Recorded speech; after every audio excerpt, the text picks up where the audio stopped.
All right, we're joined now by a couple of dads, a couple of former great football players, Brian Cox and Greg Jennings. Start with you, Marcellus.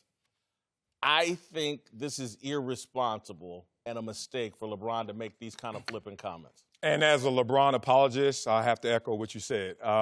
It is irresponsible. It's conflicting, too.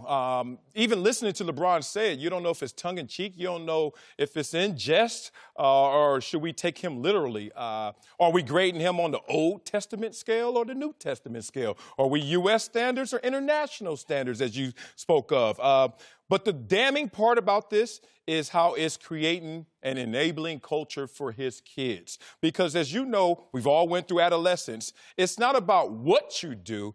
It's what this is suggesting, what you can do and what can come from this. So LeBron has now given these guys an adult kind of behavior at an earlier starting point than you socially are ready to handle that adult responsibility. So the damning part for LeBron James is you just now forget displacing yourself from the black experience, because your status has displaced you from our large collective black experience. You are the king, and we get that.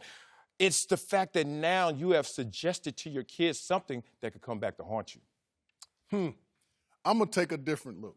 Go ahead. You're a father. I'm going to apologize up front, because in no way do I condone drinking or whatever. But my dad did it with me. When I was about LeBron's kid's age, my dad, we would have Friday afternoon drinks with my dad, and we'd only have beer.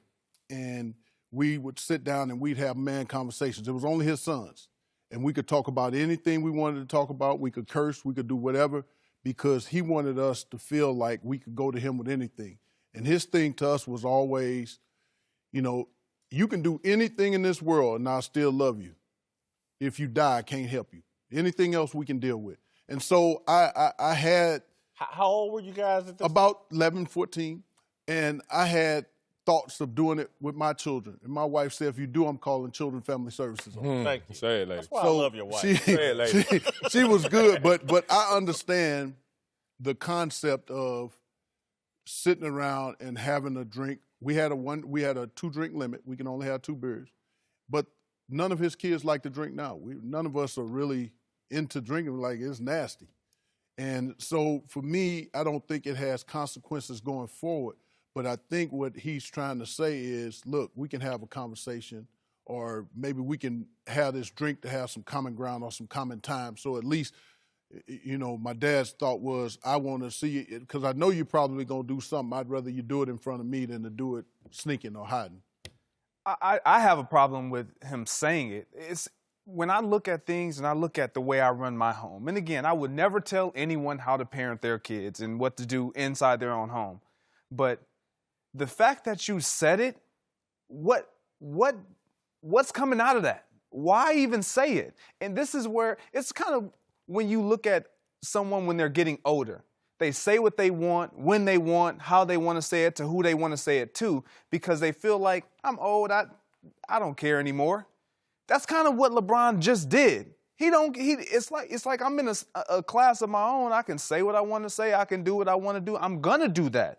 And for me, was it productive or was it counterproductive to not only his kids or his brand? What typically you do at home, some of the things you do at home, the reason why he said, oh, that's on dad. Make sure that's on dad. That's not on mom.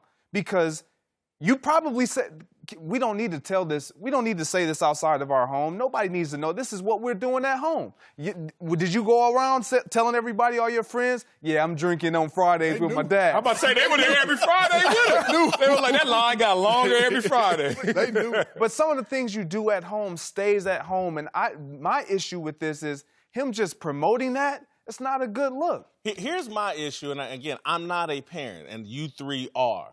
And so I want your reaction to this. But my reaction when I listen to you talk about your father, and no disrespect, but I hear a lot of parents, they want to be friends with their kids rather than be parents. And that's where me and my mother to this day fall out, because she still wants to be my mama, in control. And that's the right lane. I'm glad we have that tension. And my father, at no point, I take very good care. My father's passed. Take very good care of them. But they still, mama and daddy, they still try to run the deal. And I love that because you need that respected distance. You need to know that someone is looking over you, being an authority figure, being in a higher ground than you are. Because when you try to level that playing field, that's where the issues occur because you're not knowing what to do and deal with when you're going up the mountain, when you're climbing as a youngster, as a teenager. Too much life is in front of you and too little of you is able to decipher it. So I take exception when I hear people say, I don't tell people how to parent. Oh, there is a standard out there, and I respect that standard. I have this conversation, whether it's about alcohol, about teenage sex, and my kids, if they're going to mess around, let them come in my house and do it. Nah, chill out. And there are minimum standards, and I think that you have to respect the minimum standard that you don't need truth serum. You don't need something that is going to be a coping mechanism to tell me how you're dealing with an 11 and 14-year-old experience. I don't disagree with what you guys are saying, but in my situation, I don't think my dad was trying to be our friend. He was trying to make a situation of trust that you can come to me with anything. Because after my mom and dad got divorced, his thing was, I got 4 boys. I want to know what's going on with my boys. And so that was his way of catching up with all the weak stresses of what's happening. And he was far from our friend. We get in some trouble now. We'd have some problems. But I thought that was one way that it allowed me to connect with him where I didn't feel afraid to tell him even when I did the most inappropriate thing or when I did the worst thing, because I knew I could go and have a conversation with him. And that's what that was about for us anyway. I can't speak for anybody else. So for me, I was raised, my mom and dad are still together, and I was raised by mom and dad. So I had my dad's point of view, and I had my mom's point of view. There were certain things I would do in front of my mom that I knew I couldn't get away with in front of my dad. There were certain things that I would do in front of my dad or say to my dad that I would never say or do in front of my mom. And I think sometimes when we're, in LeBron's case, being raised by mom, you forget that one side. You only have that one side approach. So you are everything. You are involved in everything. Every decision that mom makes, you're there. And so you don't have that other parent to kind of bounce the ideas off. So you think, let me just include everybody. So maybe this is what we're seeing. I'm just going to include my kids. Now, the way my wife and I conduct our home, it's good cop, bad cop. But you're not going to drink a glass of wine with mommy and daddy just for me to feel like we can need to talk to you about anything and we want you to come to us about it. Look, that's what we want anyway. Is it going to happen? No. And that doesn't have to be the medium. That No. doesn't have to be the conduit doesn't have to be alcohol. Absolutely not. It's not like me and Savannah, hey, you know what? Go get 2 more glasses for little Bronny and them. Like, we're not sitting here having that kind of conversation, and we're not getting there through using these methods. That's not how we get there. It wasn't. First of all, it was a different time, but it wasn't that kind of thing. When I envisioned that, that's funny. It's like, go get some more. It wasn't that kind of Brian, thing. I think what your dad was doing and what I think a lot of people do that haven't maybe thought it all the way through is just like, hey, this is an activity I like to do on Fridays. I like to have a couple of beers. Let me include my boys in it. And I just think you got to find different other things like, my father liked to fish.